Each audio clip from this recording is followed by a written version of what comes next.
happiness is a mindset. And no Yes. matter if it's 10,000 a month, $10 a month, because people can be happy with anything. Yes. And you see the kids in Africa or whatever, and they've not got much, and they get a new ball, Yes. and they're the happiest kids in the world. Kids here, Western society, they've got everything, but yet they complain the most. So everything, like you say, is slavery. I'm a slave to it. I understand the patterns, but yet I'll still buy the nice watches, the nice cars, the nice house, because it still strokes the ego. But it's, the more I get, the more I know that's not where I find my true purpose or the source of true happiness. I genuinely get my happiness seeing my kids happy and other people around me happy. It's just the way my mind is. I'm never happy all the time. I'll get short bursts of 20 seconds. That was good. And then I'm straight into thinking something else. I'm trying to quieten the mind. I've tried meditation. I've tried fucking running. I've tried it all. My job is just to stay busy. That's all I can learn. I'm 40 years old, so I figured the patterns that works for me. What kind of, like I say, I understand the technology, but I'm still addicted to my phone. I'm still addicted to making money, even though I know money's a fucking illusion. And the value we give money here for a paper, a currency that it doesn't even have any meaning, it doesn't have any value. We give it the value here. And that's where people need to try and waken up, because it doesn't matter, even though 95s are just as important as well. Because sometimes I look at people and I think, have they cracked the code? Because they're doing their thing, they know when to stop, they know when to start. For me, as an entrepreneur, I can't switch off. I'll go on holiday and I fucking work harder than I do when I'm actually supposed to be working. So it's a constant. Dana White says it as well. You're working Christmas Eve, Christmas Day, New Year's Eve, New Year's Day. So it's consistent. And like I say, if you're working a 9 to 5 as well, as long as you're providing for your family, for me, you're winning. It's just trying to find that balance of trying to enjoy life as well. And sometimes I think we can get caught up in the fake illusion of life, because social media portrays everyone as having a great life. But when you actually break it all down, nobody fucking that happy. I've never met someone who's connected and I think, bang, you've got it sorted out, where they live off the land and grow their own crops and fresh water, and their kids are free in the fucking farm, and they've got their own animals. That's the way I see a good life back in the day, the Native Americans, and they kind of seemed to me had it sussed with the way they grew the way they were connected to the animals and their love. But now I just see all destruction, pain, misery. I don't know if that then is going to be a massive awakening. I think lockdown was a massive awakening to people. Bear in mind there was over 13 billion vaccines put out. The UK was over 93%. With the vaccine, everybody got it. Thankfully, I didn't get it. I was against that. I questioned it. Like I said to people, I'm not a scientist or a fucking doctor, but a good intuition to understand something at a 99.9% survival rate. But you're willing to put that in my body, and yet if I don't, I can't travel, I can't work, I'm ridiculed, I'm shamed. And I thought, you know what, fuck it. And thankfully now I stuck my guns. And I think people now are waking up. But if there's another lockdown in 5 years, which potentially could be, it still scares me how fast the world can be shut down. And nobody questions it enough, because they're believing what the media say, the politicians say. The politicians were locking people up. People weren't seeing loved ones. They were missing the births of their kids. People weren't getting the right treatments. And they were all partying at Christmas in fucking Downing Street, basically laughing at everyone. And yet people don't say anything. I'm surprised the streets aren't packed with protesters demanding fucking change. Because they're slaves. That's what you need to understand. They're too busy to care. They can't care. They have debts. They have to take their kids to school. They have their 9 to 5. They come back home. They're exhausted. They know that the world's fucked. They're in this loop. This is where success comes in. It's breaking the current patterns of behavior, because the current patterns of behavior that you have, because you realize that shit's fucked up. Like nobody's stupid. People see it and they're like, yo, this shit's fucked. Okay, but what can I do about it? Well, nothing. Because you look at your calendar and you're like, dude, I'm fucking busy. Dude, when I was cleaning toilets, pressure washing basketball, I was busy. I could still be there, doing the same thing, being in that same loop, but upon a new awakening and a new thought, truth acts upon what? Action. So when the world or the universe gives you an insight, like look at what happened in COVID, and it gives you an insight. If you don't act on that insight, truth stops revealing itself to you, because you're not being obedient, you're not listening. So when it tells you, hey, wake up, look at what's taking place. You need to make more money. You need more passports. You need to be able to be financially free. You need to ensure that they don't just jab you and put anything into your body. When you start realizing these things, you need to act. So what does it take to act? You need to be able to set time aside and break out of the current behavioral patterns and create new behavioral patterns towards an elevated lifestyle. And that elevated lifestyle doesn't mean having more things. But even people that have nothing, they still have things to work on. In fact, they have more to work on than most people. But just saying, oh, I'm happy is not enough an alibi, because even if you're motherfucking happy, when shit hits the fan, you still got business to take care of. So your happiness isn't going to make sure that when AI is introduced and input on fucking digital ID vaccine passports, that your happiness is going to get you out of motherfucking trouble, because it's not. So you still have to prepare, because that's the world that we live in. We've just been bought into the system that everything's okay, that there's no war upon us, that nobody's trying to take our freedom, that nobody's trying to fuck us up. But you could just look at throughout all of history, how many countries have been sieged because they shut down their water, fucked up their water supply, or how many countries have been taken over because they infiltrated through the food system? Tons. Look what's taking place in America, dude. Everybody's fucking fat. You don't think that that's on purpose? It's 100% on purpose. You're killing one of the only places and beacons of freedom left in the world constitutionally. Of course, everybody's attacking it. So the entire premise is, yes, right? Be content with what you have. 100%. Be grateful. If you can put food on the table, you're good. You got your basic necessities covered. You know what now? Somebody wants your fucking freedom.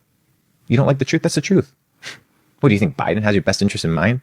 Come on, bro. Like, it's fucking, he's there stealing.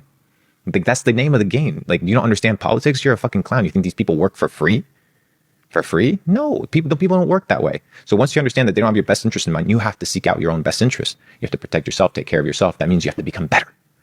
You have to become better. And what we talk about is becoming better, right? And people don't like that because becoming better requires what? Accountability and responsibility. And what I always tell people is the rich and the unrich, the successful and the unsuccessful, they're all self-made. But only the rich and the successful will admit it. The unsuccessful and the broke people, they won't admit that they're self-made, but they are self-made. They are the byproduct of their thoughts and their decisions. So once you unlock a new thought, a new data set, a new piece of truth that the universe gives to you and you don't act upon it, like when you at the age of, I think it was 31, 32, something like that, it hit you. And you're like, what the fuck? And you acted upon that truth. You could have taken that and continued down the same journey, but you're like, no. And a new life because you acted on it. So the encouragement to people is act upon the knowledge that you're receiving as to where the world is headed, because it's not a good place. And if you were in fucking Berlin in 1944 or 1932 and somebody told you, get the fuck out because this is what I see. Nah, I'm not going to get it. You would have gotten fucked. It's mad that we all have choices, but like you say, the thing about human beings, we are very intelligent, and no matter what, people can be they can be smashed down for so many years of everything they went through, 10, 20, 30, 40, 50 years of hurt. So when you've got certain bits of knowledge, it's hard to accept because the brain has been so programmed to think that way. And that's the difficult thing. Now we look at the schooling system and we think it was great and this and that. And then you've got John Rockefeller. I think he created the system in the 1920s or 1930s.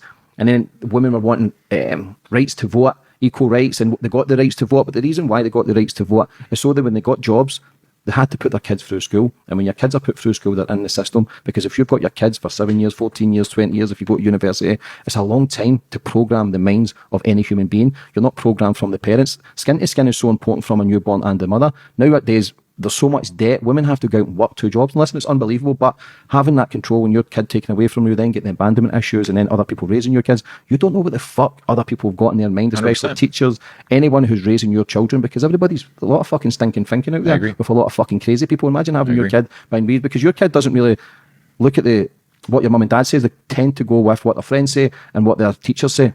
So it's your kids aren't being raised by you, they've been raised by the system and external force. So the question is, can you break that instantly? Of course you can. Instantly. Not instantly, it's difficult. Okay, can I give you a mindset data set on how potentially you can instantly break it? Go. So I've been developing this thesis, right? And the thesis that I've been developing, I was sharing with some buddies over the last couple of days, it's about the brain and the mind, right? Because we talk about mindset, right? But it's like, what is mindset? Everybody talks about mindset. Like, what is mindset? But we begin to talk about how people operate, and everybody talks about vibes and frequencies, and you have to be in a good vibe, or you have to elevate your vibration. People talk about these things. What does it mean? What do all these things mean? How does it practically become applicable to my life? Nikola Tesla said that the primary function of the brain is to receive information because it operates as a transmitter. The problem with most people is that their mind is full of static. Porn, music, addictions, drugs. Their mind is full of static noise, social media. They have no clarity, number one. Number two, like a radio station. Imagine, I was telling a buddy, you're driving down 1950s, 1960s. You're cruising down the highway 66 in the Midwest, right? Old school car. You're tuning up the radio. The frequency already exists. What you do in order to tap into that frequency and into that state is you need to tune the radio. The frequency state of whatever it is that you want, it already exists in its plane of manifestation. You just have to position yourself there. So what if all your trauma, all your belief systems, you're just operating at a lower vibrational frequency state, which is what's causing you to experience that state of reality. And by changing your frequency state, and then we'll talk about what is the highest form of frequency, you elevate your consciousness. And by elevating your consciousness, now you position yourself as a master of your mind, because it's all a battle of the mind. That's what they're after, your mind.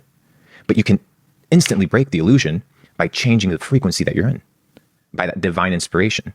So what is the highest form of frequency? We see the charts, they talk about enlightenment. What the fuck is enlightenment? We have all these ambiguous terms, but nobody asks themselves what they mean. So you begin to look at it. Well, right under enlightenment is the vibrational frequency of love, which most people are like, hey, love is the most powerful thing. No, it's not. It's not the most powerful thing. What is enlightenment? There was a test that was conducted that took about 20 years. It was called Spain. the scale of positive and negative emotions, where they put individuals into a Faraday cage. And a Faraday cage was basically a place that's covered with like aluminum foil that allows no frequency to come in, no 5G, no Wi-Fi, nothing. So you put subjects inside of this Faraday cage, inside the Spain, the scale of positive and negative emotion, this test, and you begin prompting them with different things to trigger what vibrational frequencies within their body. And they realized after different prompts and after 20 years of research that the highest form of vibrational frequency is the vibrational frequency of authenticity, to be the truest form of yourself. The problem is most people are not them. They're shells of the ambitions and the desires of other people. So once you live authentically and in truth, right, which is the key, you elevate yourself to that vibrational frequency where you realize who you actually are, and you don't condition yourself or limit yourself by all the past. And by breaking that illusion, you instantly enter a new paradigm of reality. And I truly believe that you can break that with full confidence right away, because the mind can conquer everything. The beautiful thing about the mind, you can't change it. But again, when you're in the system, you've got to look at the schooling system as well. Everybody's wearing the same uniforms. So everything's to be the same.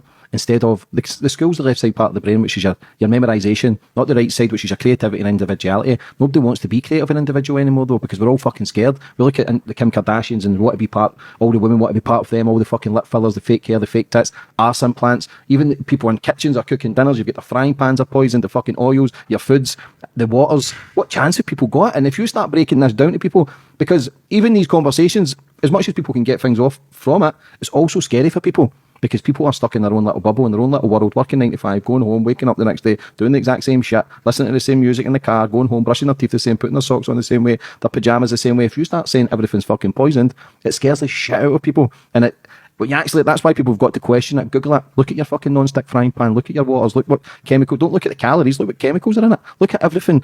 And it's hard because people are just so caught up. Lunchtime, they'll go to the shop, they'll go to Tesco, buy the sandwiches, buy the water, buy the biscuits, whatever they want to buy. But what I've come to realize for like some of these basic things is that it's about awareness. And what we do is like, we just tell people, like, for example, why would you cook on boiling water with a plastic spoon? It doesn't make sense because you're going to have microplastics infiltrated into the water.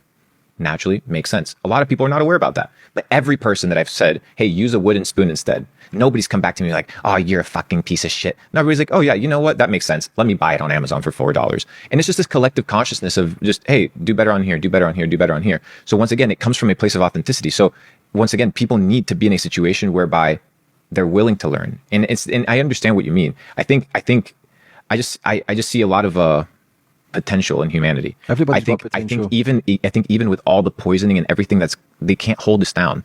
You know what I mean? That I think that there's a renaissance of the mind that's taking place. People are waking up. I see it in my community. I see millions of people, bro, like the people just waking up to, hey, just the water being poisoned, or, you know, just the music choices. And it doesn't have to be fundamental, radical changes all right away. It doesn't have to be. But the journey of 1,000 miles always starts with the first step. It's just like, what's the next thing that I should do?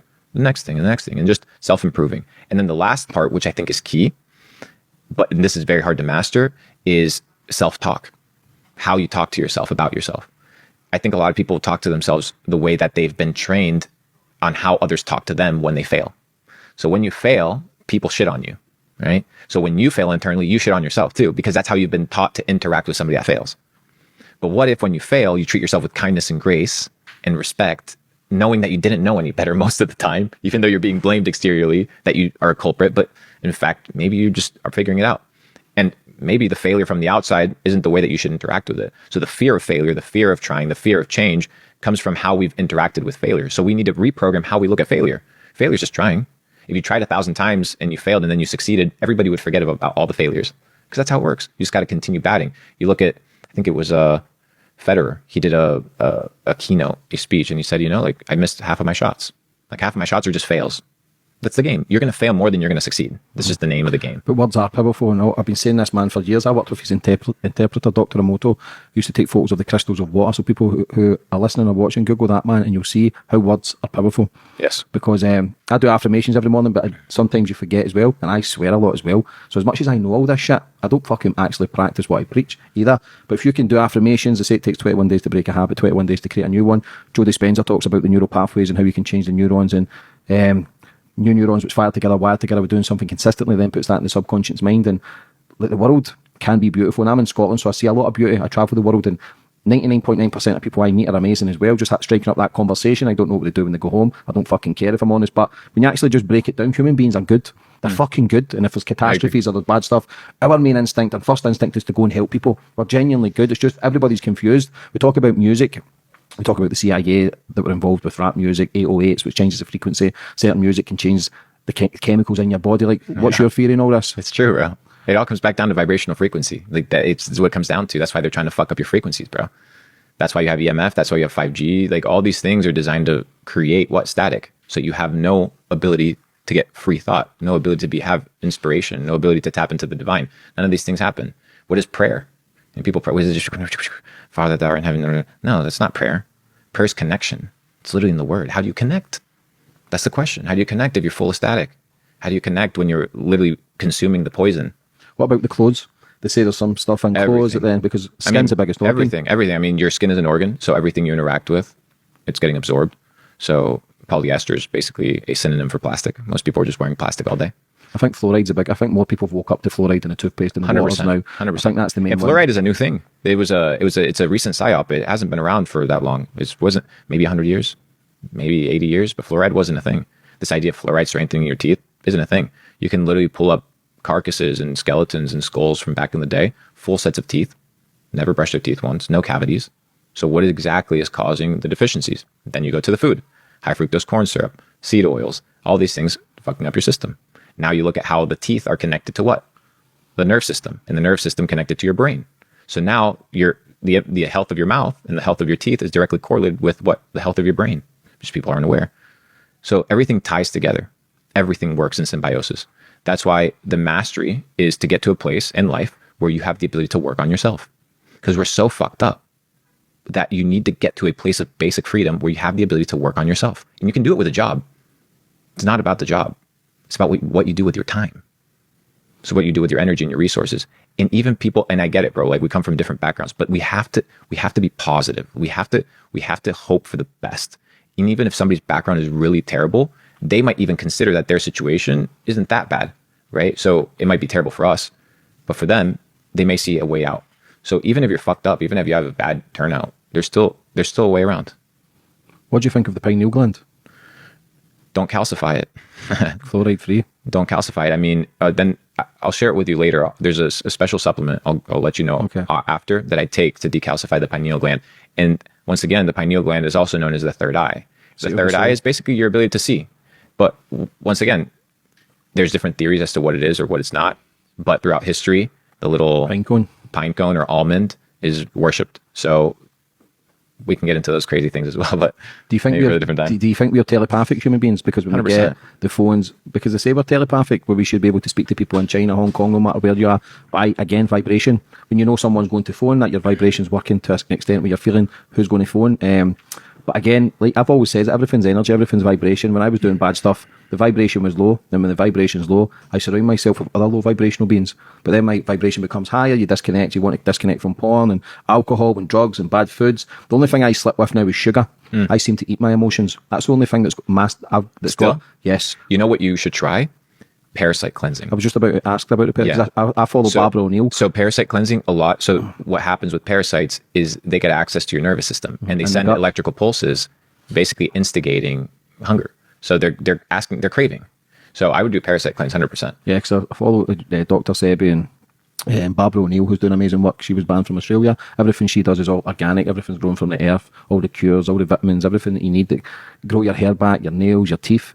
It's fucking mad that people are so uneducated. It's not even people are uneducated. They've just never had the knowledge put in front of them. Yeah. You're only being educated from the schooling system and then find a job and work 9 to 5. They're not really, you don't question the schooling system. You know what happened to me with food? So believe it or not, I was almost 200 pounds. I had a psychedelic experience a couple years ago. Ayahuasca? No, it wasn't ayahuasca, just mushrooms. And the first thing that I realized, I was like, what the fuck? Like, I was like, why am I eating all this junk food? That was my first epiphany. It's like, what the fuck am I doing? Almost 200 pounds. Might be hard to believe now. I don't know what that translates into kilos, but 200 pounds, I'm sitting there and I'm like, okay, let me evaluate my relationship with food. And I would begin to, when I got these cravings, to think like, okay, why is this happening? Like, why am I feeling? What is it that I'm feeling? Is it a craving? Is it, I'm caving into my emotions? Or are these just still alibis that I'm giving myself? And as I began to be honest with myself, I realized that food was an addiction, and that I didn't treat it with the same respect that I treated other addictions that society considers worse. But one of the leading issues for death in the United States, cardiac arrest, heart arrest, it all comes from what people eat, people's food, arteries blocked. But we don't give it the same. People walk into church talking about, the temple of God, eating their donut, drinking their fluoridated water. No consciousness, no awareness, because they don't put it on the same level of addiction, right? They're just, oh no, it's okay. But then you're like, oh, whoa, I'm addicted to food. Well, I'm an addict to nothing, right? That's why gluttony is one of the 7 deadly sins, right? It's crazy, and it's there. It's deadly. It'll kill you, right? So once you evaluate these things, you're like, they've told me it's not as bad, but what if they're fucking with me? Like, what if it is? And once I realized that, I was like, okay, I'm going to treat myself with respect. Just like I wouldn't go do cocaine or do X, Y, and Z because I treat myself with respect. I don't want that addiction. Same thing with food. And once you master that once again, the mindset of it, then it changes. That's the first part. The second part is you never want temptation or addiction to be close to you. So what does your pantry look like? Do you set yourself up for success? What I've told people is make it so hard to lose that it becomes easy to win. So what does your pantry look like? What does your kitchen look like? Right? If it's designed to make you stumble and fall, then you're going to stumble and fall. But if you set yourself up before for success, then you're going to win. If you open up the fridge, all you have is ribeye, grass-fed, right? All you have is your chicken. All you have is your rice. All you have is your broccoli. You don't have your processed garbage. You don't have your sweets. You don't have the candy. You have the food that you know is good for you. You have no choice. You don't think about it. It's just there. And once you begin to make it so hard to lose that it becomes easy to win, then you set yourself up for success. What do you think about sexual energy exchange, soul ties? People they say when you sleep with a girl, you kind of take their data, their energy, whether it's a negative or whatever, and the energy of the people they've been with. It's true. It's true. Absolutely. I mean, in every sense of the word, I mean, you take it at a memory level, at a cellular level, your cells remember, your energy remembers, you remember. And you just share yourself with another person. So people need to be careful about that. 1, 2, careful with vaccinated women, bro. If you're not vaccinated, just know and study how the vaccine transmits as well. Sexual contact. So if you're out here sleeping with vaccinated women, you're in trouble, bro. Better off getting a jab. What do you think of porn? Stay away. I mean, just look at who owns the porn industry and then just realize that it's a psyop war. It's art, everything artificial, right? Everything that God's made naturally, man's tried to engineer. Everything. So once again, what is it doing for you? Beneficial or negative? Is it an addiction? Are you treating it as a poison? Are you treating it as something that is... What is the intention of the person that is making this? Is it for my best interest? The person hosting this website, do they care about me? If the answer is no, then if I offered you a sandwich right now, and I'm like, hey, I didn't make this with kindness. I smeared it all over the floor, right? But I'm going to package it nicely. Here you go. Would you eat it? No, because it's not made with the best intent in mind. Same thing with everything. So what's the intention behind these websites? What's the intention behind this video? What's the intent? Is it to take from you or is it to give? If it's to take my energy, I don't want it. It's not even whether it's good or bad. It's being fucking intelligent. You have to go beyond more. Like morals are one thing, but why do you have these morals? Why is this the better way of life? When you can justify your morals with logic, you become unstoppable. There's logic to morality. You just have to be able to identify it. You can just say, oh, this is what I believe, because if that's what you just believe and that's your conviction without any sort of mental logic behind it, then there's a propensity to cave, because it only makes sense to live the best life possible. So why would you do things that cripple you from that?